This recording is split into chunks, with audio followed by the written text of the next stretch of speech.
안녕하세요, 선생님. 저는 서울에 살고 있는 60대 단독가구입니다. 어제 우연히 기초연금 관련 유튜브를 검색하다 보니까 매년 물가 상승률만큼 오르던 기초연금이 내년부터 오르지 않는다고 하더라고요. 그게 사실인가요? 요즘 난방비, 전기세, 음식값 등 오르지 않는 것이 없는데 아니 왜 기초연금만 인상하지 않겠다는 거죠? 혹시 가짜뉴스 아닐까요? 알베르토 선생님의 정확한 답변 부탁드립니다.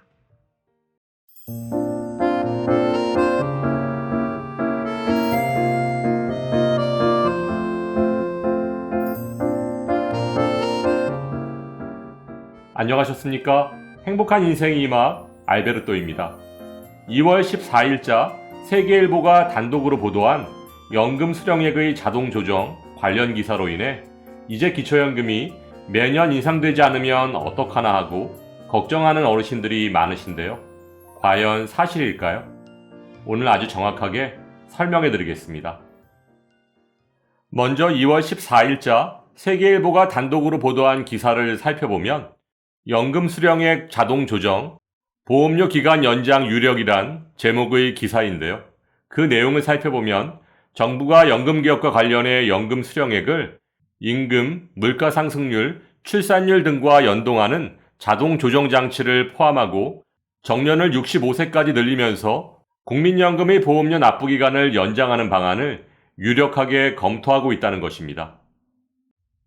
이와 같은 기사의 근거는 보건복지부 내부회의에서 이기일 1차관이 국민연금 개혁과 관련해 일본의 연금개혁 과정을 유심히 살펴봐야 한다고 당부하면서 일본의 2004년 연금개혁의 핵심인 1. 자동조정장치 도입 2. 보험료율 점진적 인상 3. 국민연금 보험료 납부기한 연장을 거론했다는 것인데요. 실제로 이기일 차관이 작년 12월 18일부터 21일까지 일본을 직접 방문해서 일본의 연금제도 및 개혁과정, 저출생, 노인 의료 정책 등을 조사한 것으로 알려졌습니다. 그렇다면 신문기사의 내용에 거론된 자동 조정 장치는 과연 어떤 내용을 담고 있는 것일까요? 현재 우리나라의 공적연금, 즉 기초연금, 국민연금, 직영연금, 장애인연금, 보훈연금 등 매년 소비자 물가 상승률을 반영해서 연금액을 조금씩 인상해 왔는데요. 기초연금의 예를 들어 설명드리면 2021년 30만 원이었던 기초연금이 2022년엔 전년도 물가상승률 2.5%를 반영해서 30만 7,500원으로 인상되었고 2023년도 역시 전년도 물가상승률 5.1%를 반영해서 32만 3,180원으로 인상되었는데요. 이제 기초연금의 자동 조정 장치가 도입되면 매년 기초연금액을 결정할 때 전년도 물가상승률만을 반영하는 것이 아니라 출산율과 기대수명까지 함께 반영하겠다는 것입니다. 예를 들어 2024년 기초연금을 결정할 때 2023년 물가상승률과 함께 매년 감소하고 있는 출산율과 가파르게 상승하고 있는 기대수명까지 반영한다면 기초연금의 인상률은 마이너스를 기록할 수도 있다는 것입니다. 그렇다면 이번 세계일보의 단독 보도에 대한 정부의 입장은 무엇일까요? 2월 14일자 보건복지부에서 발표한 보도 설명 자료에 따르면 자동 조정 장치 도입, 정년과 보험료 납부기간 연장을 보건복지부에서 유력하게 검토하고 있다는 세계일보의 이번 기사 내용은 사실이 아니라고 발표하면서 한국보다 고령화가 진전된 일본의 고령화 대응 전략과 경험을 배우기 위해 일본을 방문한 것은 사실이지만 정부는 특정한 개혁 방향을 염두에 두고 검토하고 있지 않으며 국회 논의 결과를 참조하고 국민 의견 수렴을 토대로 올해 10월 국민연금 종합운영계획을 마련할 계획이라고 밝혔습니다.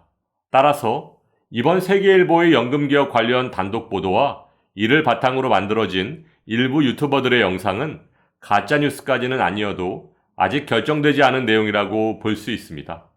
하지만 일본을 포함한 독일, 영국, 스웨덴 등 유럽의 복지 선진국들 대부분이 자동 조정 장치를 채택해서 운영하고 있고 국제통화기금에서도 우리나라의 국민연금에 자동 조정 장치를 도입해야 한다고 권고하고 있는 것으로 보아 올해 10월 국회에 제출할 보건복지부의 공적연금 개혁안에 자동 조정 장치가 포함될 가능성도 충분하지 않을까 하고 예상할 수 있습니다. 그래도 물가는 매년 계속 오르는데 국민연금이 오르지 않는다면 누가 보험료를 계속 납부하겠어요. 참. 그리고 요즘 국회에서 논의되고 있는 연금 개혁안에는 어떤 내용들이 포함되어 있나요? 현재 국회 연금개혁특별위원회 산하 16명의 연금 전문가들로 구성된 민간 자문위원회에서 공적연금 개혁안의 초안을 두고 치열한 공방을 벌이고 있는데요. 현재까지 진행 내용을 간단히 정리해보면 첫 번째, 국민연금 보험료율을 현행 9%에서 15%까지 점진적으로 인상하는 방안에 대해 자문위원들이 합의했습니다. 두 번째, 현행 소득 하위 70%에게 지급하고 있는 기초연금의 수급자 비율을 50%로 줄여서 빈곤층에 집중하자는 쪽과 노인 100%에게 보편적으로 지급하되 소득 수준에 따라 차등 지급하자는 쪽이 팽팽히 맞서고 있는 상황인데요. 2022년 기준 만 65세 이상 노인 883만 명 중 국민연금 수급자는 46%이고 평균 수급액도 58만 원 수준에 그치고 있고 기초연금 수급자도 67.6%에 그치고 있는 상황입니다. 여기에 국민연금과 기초연금 동시수급자는 30%인 265만 명에 그치고 있으므로 국민연금 평균 수급액 58만 원에 기초연금 최대 32만 3,180원을 추가해도 연금이 90만 원 정도에 그치고 있는 상황인데요. 현재 노인 가구 최소 생활비가 단독 가구 125만 원, 2인 가구 198만 원인 것을 감안한다면 노후 빈곤을 방지하기 위해서는 턱없이 부족한 금액이라고 할 수 있습니다. 이에 현재 70%가 받고 있는 기초연금을 50%로 줄인다면 기존의 기초연금을 받고 있던 20%가 갑자기 기초연금을 못 받게 되는 상황이므로 사회적 합의를 도출해내는 것이 사실상 불가능한 상황이라고 할 수 있습니다.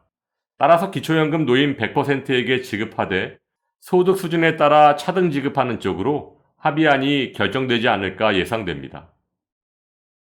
세 번째는 국민연금 연계 감액의 폐지입니다.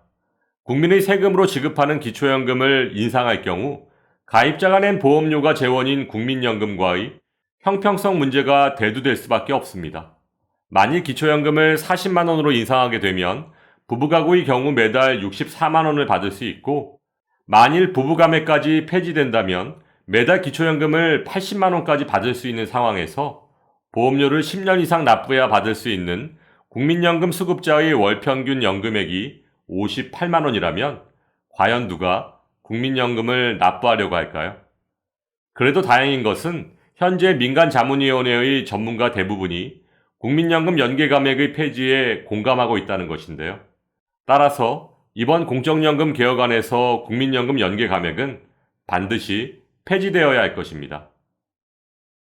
낮은 출산율, 고령화에 따른 연금 재정의 악화는 비단 우리나라만 겪고 있는 문제가 아닙니다.